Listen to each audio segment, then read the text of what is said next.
warahmatullahi wabarakatuh. Perkenalkan, nama saya Sukmawati, kelas RA2 NIM 8622410028. Di sini saya akan menjelaskan materi IPAS, yaitu tentang alam yang saling melengkapi. Sebelum itu, ayo kita diskusi terlebih dahulu. Apakah makhluk hidup itu bisa hidup sendiri tanpa bantuan makhluk lain? Mengapa ada makhluk hidup yang saling menguntungkan satu sama lain?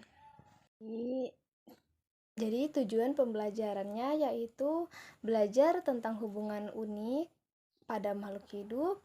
Siswa diharapkan mampu mengenali contoh hubungan tersebut. Terus menyadari pentingnya menjaga keseimbangan alam. Pertama, kita akan membahas yaitu tentang hubungan antar makhluk hidup. Nah, di alam tidak ada makhluk hidup yang bisa hidup sendirian. Semua makhluk hidup, baik manusia, hewan, maupun tumbuhan, pasti membutuhkan makhluk hidup lain agar bisa bertahan hidup. Contohnya itu, yang pertama, manusia membutuhkan tumbuhan untuk makanan dan oksigen.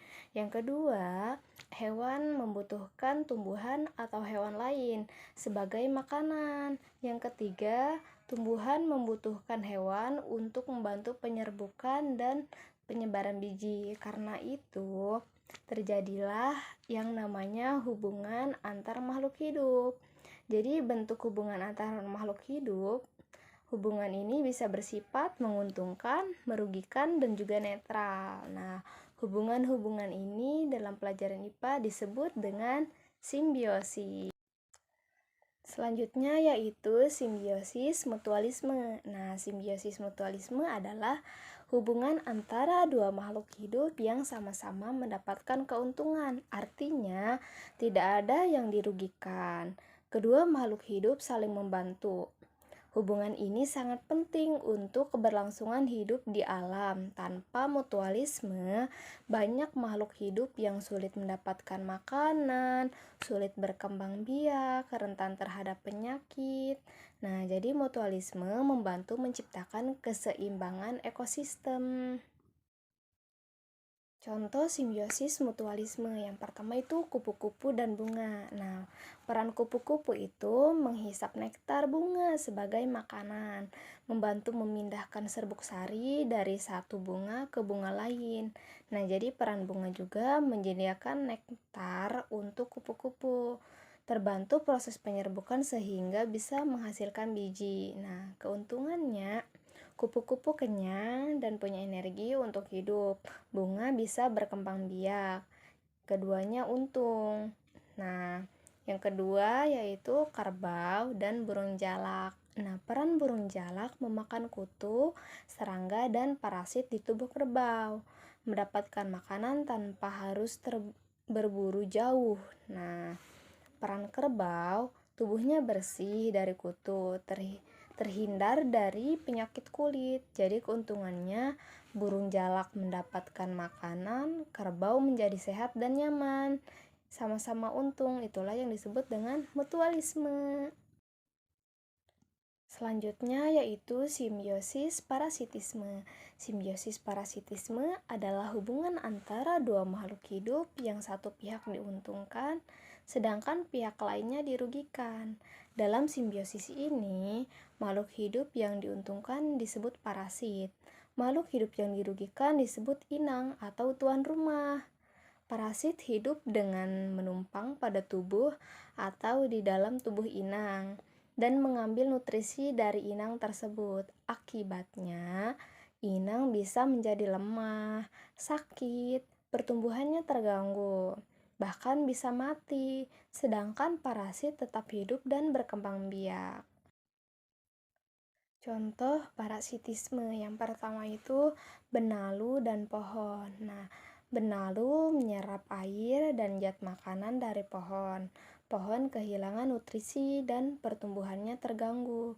Jadi benalu yang untung, pohon yang rugi. Contoh kedua itu nyamuk dan manusia. Nah, nyamuk menghisap darah manusia manusia merasa gatal dan bisa terkena penyakit. Jadi, nyamuk yang untung, manusia yang rugi.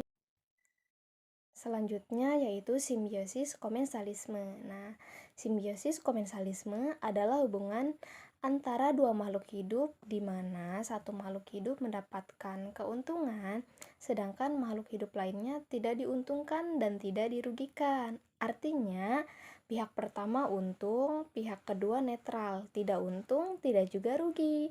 Makhluk hidup yang diuntungkan biasanya mendapatkan tempat tinggal, perlindungan, atau sisa makanan, sedangkan makhluk hidup lainnya tidak terpengaruh oleh hubungan tersebut. Contoh komensalisme yang pertama itu ikan remora dan ikan hiu.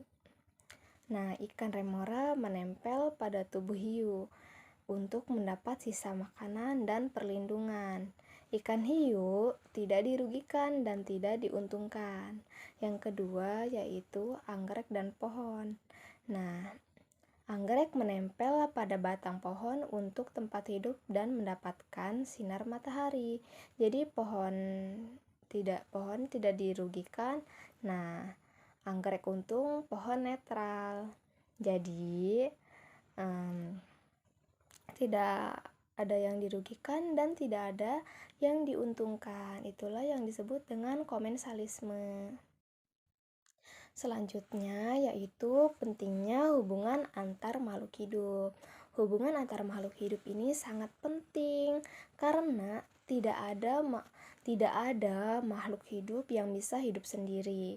Semua makhluk hidup, baik manusia, hewan, maupun tumbuhan saling membutuhkan satu sama lain agar kehidupan di bumi bisa terus berlangsung. Nah, yang pertama yaitu membantu memenuhi kebutuhan hidup. Makhluk hidup membutuhkan makanan, tempat tinggal, dan perlindungan. Hewan mendapatkan makanan dari tumbuhan atau hewan lain.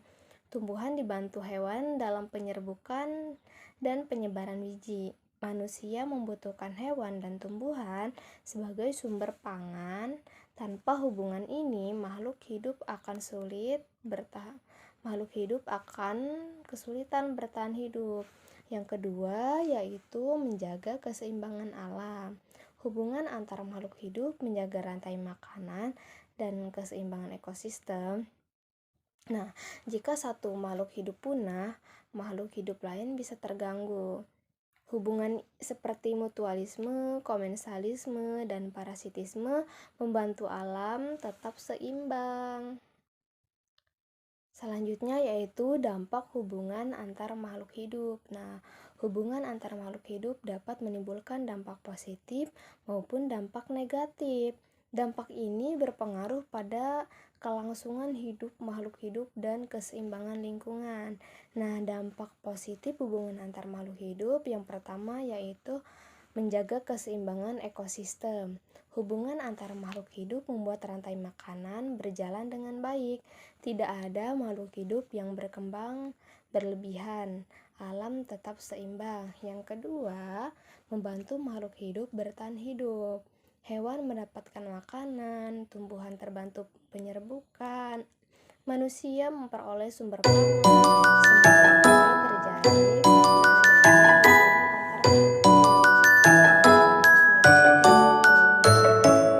hidup, yaitu yang pertama menyebabkan penyakit. Nah, nyamuk dapat menularkan penyakit, parasit dapat membuat inangnya sakit.